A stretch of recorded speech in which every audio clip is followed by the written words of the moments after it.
మనం ఊహించిన దానికంటే ఇంతంత ఎక్కువనే ఉన్నది మన లీడర్ల పర్ఫార్మెన్స్. అసలు ముచ్చట చేసి పెట్టి కొసరు ముచ్చట్ల మీద చేస్తున్నట్టున్నారు లడాయి. ఏదో జరిగిన 4 రోజులు 6 తిట్లు 8 వాకౌట్లు 16 సస్పెండ్లతోని సభ నడుచుడు కామనే అనుకుంటే అబ్బో అట్లుంటలేదు.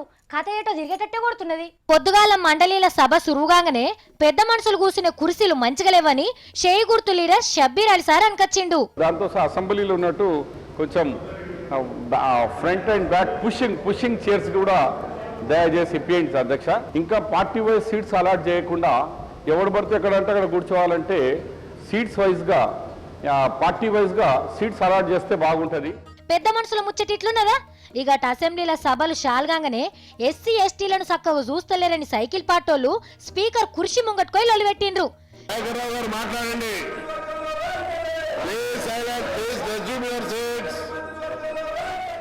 ఈ ముచ్చట మంచిగానే ఉన్నది కానీ మొన్న గవర్నర్ సార్ వచ్చినప్పుడు మైకుల దేశం పాటొస్తుంటే మీరు కుర్చీలెక్కి ఎందుకు లొలిపెట్టిండ్రు? మోదాలు దానికి తప్పైందని ఒప్పుకోమని సర్కార్ తరపున హరీష్ అన్న జర గట్టిగానే అడిగిండు.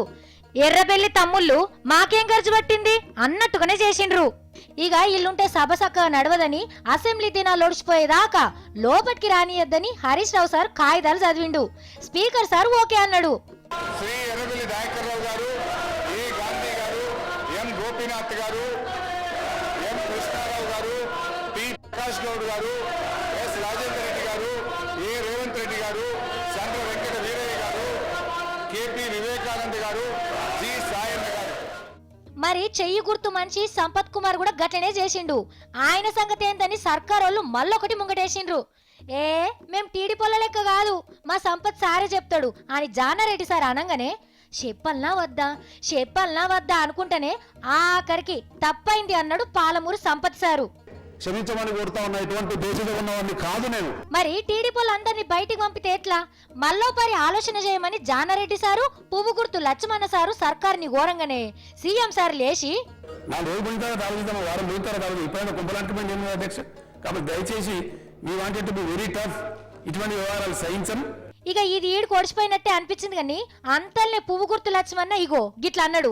అధికార పార్టీకి సంబంధించిన శాసనసభలు వచ్చి గవర్నర్ ప్రసంగాన్ని అడ్డుకుంటున్నప్పుడు, వాదులాడినప్పుడు, వారి మీద పడ్డప్పుడు వారి వైపు నుంచి మీరు క్షమాపణలు కోరరా?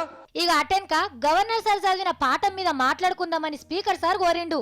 వర్ధన్నపేట ఎమ్మెల్యే ఆరూరి రమేష్ అన్న లేచి ఆంధ్రప్రదేశ్ రాష్ట్రంలో తెలంగాణ ప్రాంతంలో ఉన్న సూపర్ స్టార్ కృష్ణ వరకు ఈ ముఖ్యమంత్రి గారిని మెచ్చుకొని ఫిల్మ్ ఇండస్ట్రీ డెవలప్మెంట్ గురించి నిజమైన స్టార్ కేసీఆర్ గారు అని చెప్పిన ఘనత కూడా మనకు దక్కింది అధ్యక్ష.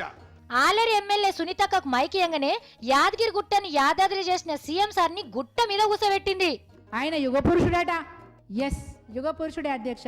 పేద ప్రజల జీవితాలలో వెలుగు నింపాలనే ఆకాంక్షతోని ముందుకెళ్తున్న మన ముఖ్యమంత్రి గారు ఒక కమ్యూనిస్ట్ అని చెప్పడంలో అతిశయోక్తి లేదని చెప్తా ఉన్నాను అధ్యక్ష. ఎన్కశిరి మన ఎర్రన్న రవీంద్ర నాయక్ కు మైకియంగానే మమ్ములను ఎందుకు గాంతలేరని జర బాధ పడుకుంటూ అడిగిండు. అటు ఇటు చూస్తున్నారు కానీ మధ్యలో మా ఇద్దరిని మర్చిపోతున్నారు. మా ఒక రాజకీయ పార్టీ, జాతీయ పార్టీలు మాయి.